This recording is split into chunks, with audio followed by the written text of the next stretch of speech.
Welcome to another episode of Chalk Talk with Sean. Today we're talking about turning off the exterior water to your garden hose, to the spigot outside. And it's important to do that because what can happen is if you have water in there and it freezes and bursts the pipe, you won't find out until the springtime when things thaw.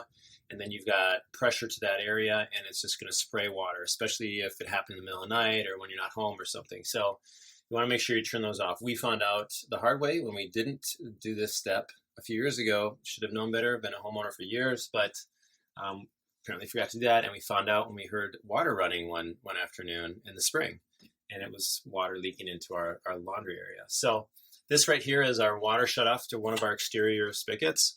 And it is in the off position right now because it is perpendicular to the water pipe. So the flow obviously is through here, and this is perpendicular. That means it's shut off. This is in the on, and you can hear that water gets restored to it, and then this is off.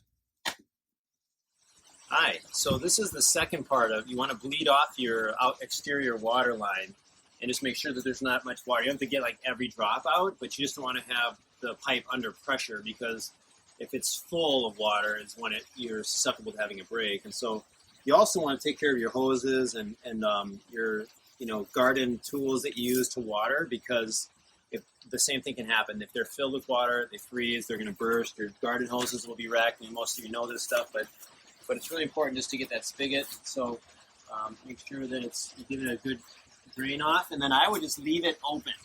So leave this in the open position and let it just drain. It'll keep dripping off until there's very little water left. There's no, you can put it halfway if you want, so it's a little easier to get it. Let's say you want to do an outdoor rink in the winter, like we're going to do this year. And then sometimes that'll have a little water in there that might freeze up. And it's okay if it's not under pressure. You might, just leave it sort of halfway. It helps it to be able to break that tension of the ice if there is some.